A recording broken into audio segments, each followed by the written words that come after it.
오늘은 마태복음 8장 1절에서 4절 말씀, 마태복음 8장 1절에서 4절 말씀 같이 보도록 하겠습니다. 예수께서 산에서 내려오시니 수많은 무리가 따르니라.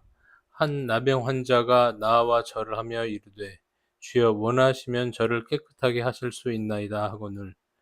예수께서 손을 내밀어 그에게 대시며 이르시되, 내가 원하노니 깨끗함을 받으라 하시니 즉시 그의 나병이 깨끗하여진지라. 예수께서 이르시되, 삼가 아무에게도 이르지 말고 다만 가서 제사장에게 내 몸을 보이고 모세가 정한 예물을 드려 그들에게 입증하라 하시니라. 오늘 말씀의 제목은 병이 낫고 싶나요? 라는 뜻입니다.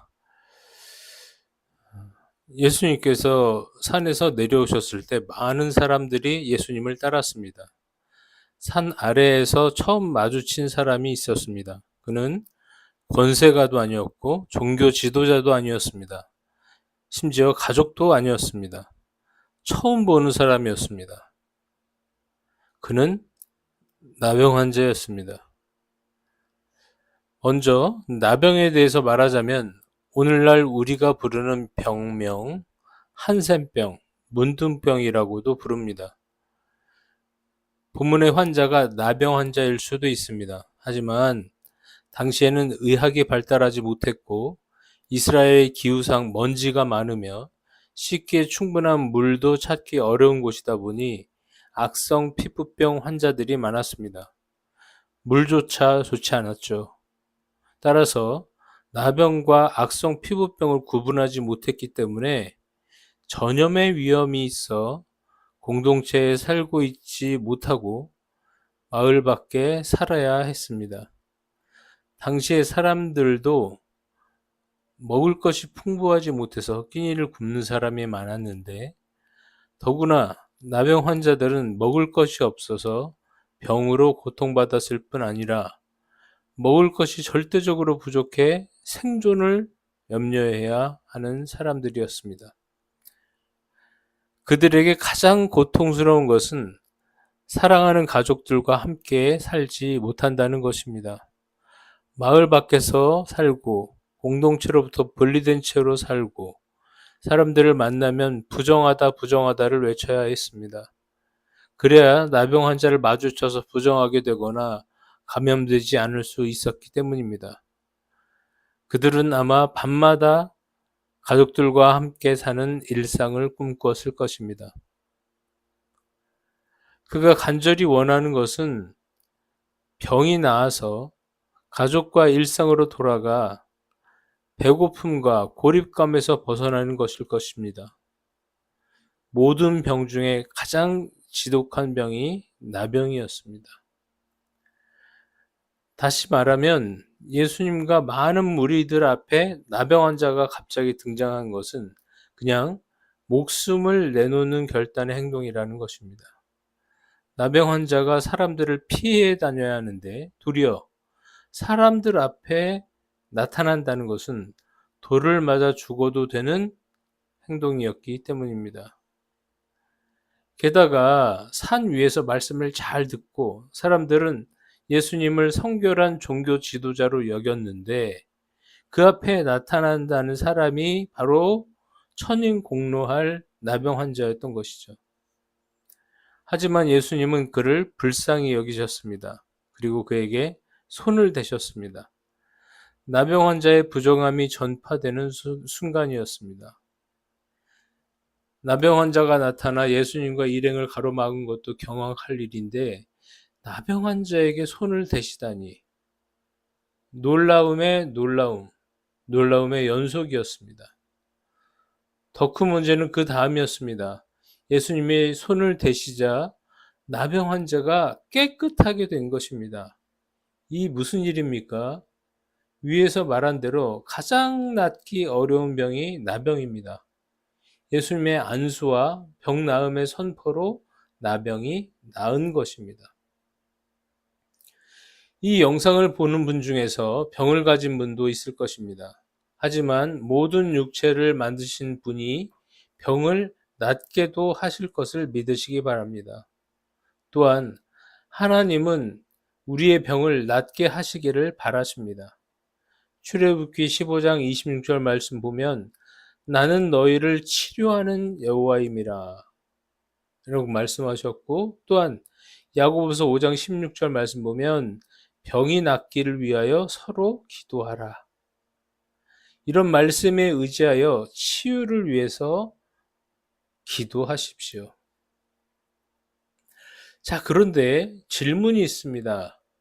악성 질병인 나병이 나았습니다. 그러면 가족 품으로 돌아가서 감사한 마음에 예수님을 따라다닐 만도 합니다.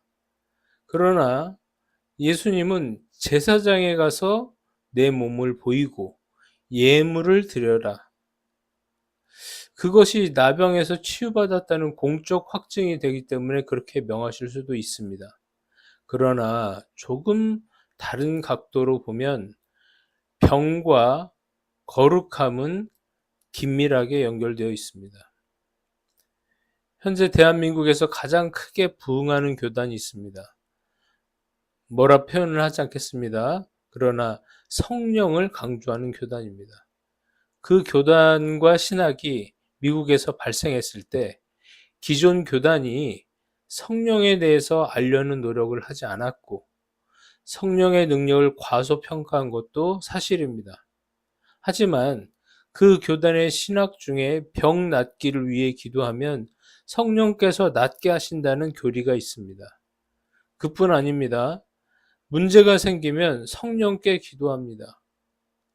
그것도 방언으로 기도해야 역사하는 힘이 크다고 합니다. 심지어 성령을 받았다는 징표로 방언 기도로 판별하기도 합니다. 참고로 저는 한때 방언을 너무너무나 받고 싶어서 간절히 기도해서 방언을 받았던 적도 있습니다. 방언에 대해서는 나중에 정리할 시간이 있겠습니다. 여기서는 성령의 치유 능력에 대해서 설명하겠습니다.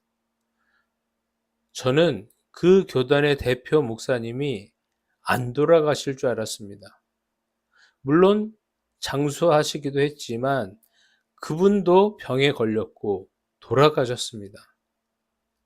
성경을 보자면 성경에서 예수님이 병을 고치신 분들이 얼마나 많았습니까?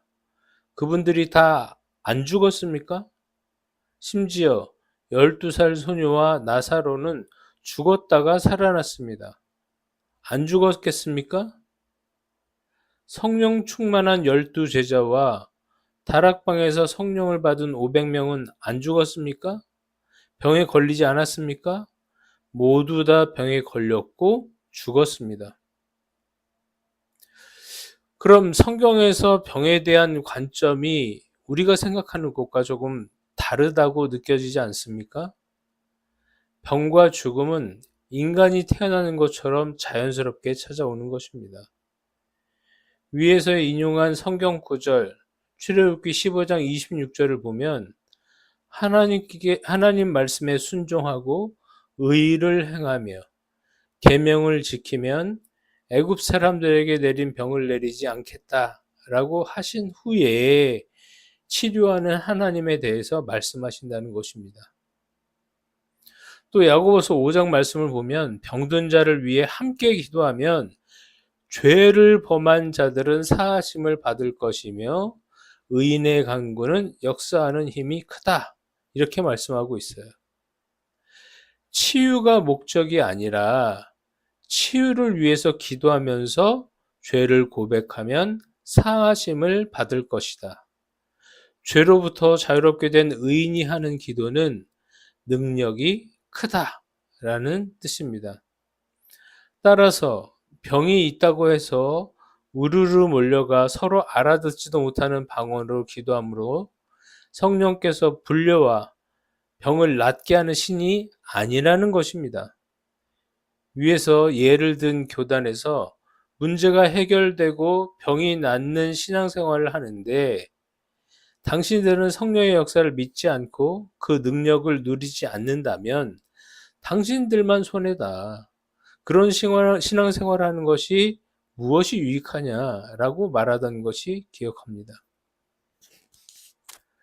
지금 생각해보면 당연히 문제 해결과 병의 치유를 위해 기도해야 하지만 그보다 선행되어야 할 것은 하나님과 성도와의 죄로 인해 막힌 것이 해결되기를 바라신다는 것이고 삶에서 그리스도인으로서의 의를 이루는 삶이 선행되어야 한다는 것을 말씀하고 있습니다. 병 낫기를 위해서 기도하십시오. 그러나 그보다 먼저 선행되어야 하는 것은 하나님과 우리와의 관계가 회복되는 것입니다.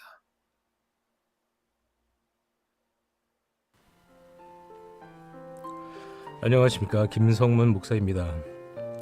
저는 목회자로 또 신학자로 30년을 살았습니다.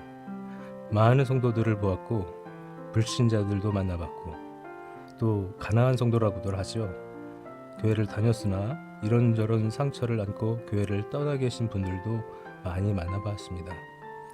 가장 가슴 아픈 것은 이단에 빠져 계신 분들입니다. 꼭 필요한 평신도 교육이 있었다면, 바르게 말씀을 대하는 방법을 알려주었더라면 이단들의 그 얄팍한 신학조차도 구분해내지 못하는 일은 없었을 것입니다. 그 죄는 저를 비롯한 목사들의 책임입니다.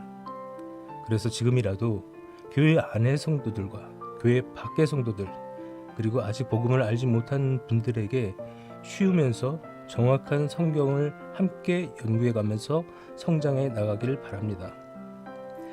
맨 앞에 페이지에 제 학력을 넣은 것은 잘난 척 하려는 것이 아니라 건강한 정통 신학을 공부한 사람이라는 것을 말씀드리고 싶어서 써놓은 것입니다. 오해하지 않으셨으면 좋겠습니다. 이 사역을 위해서 기도해 주십시오. 제가 지쳐 넘어지지 않도록, 또 성경을 바르게 보고 바르게 전할 수 있도록, 그래서 성도님들이 이 말씀을 가지고 힘을 얻고 기쁨을 회복할 수 있도록 기도 바랍니다. 또한 재정적인 후원도 필요합니다. 유튜브의 특성상 최소 얼마의 시간과 구독자가 있어야 수익이 발생하는 구조다 보니 제 컨텐츠가 많은 사람들이 보기에 어려운 분야이고 유명한 목사나 연예인도 아니기 때문에 쉽게 그 수를 충족하기 어려울 것 같습니다. 저희 교회는 메타교회이나 대한예수교 장로회 합동측에 소속되어 있고 비영리단체로 등록되어 있어서 헌금 영수증이 필요하신 분들은 연말정산 기부금 세 공제에 사용할 수 있도록 준비하겠습니다. 교회 건축은 하지 않기 때문에 건축원금 필요 없습니다. 하지만 교회가 정해지지 않아서 11조를 낼 곳이 마땅치 않다면 저희 교회에 헌금하시기 바랍니다. 정해진 사례와 교회 운영에 필요한 금액을 제외한 헌금 전부를 해외나 국내의 선교 사역을 위해 사용하겠습니다. 후원을 기다리고 있겠습니다. 감사합니다.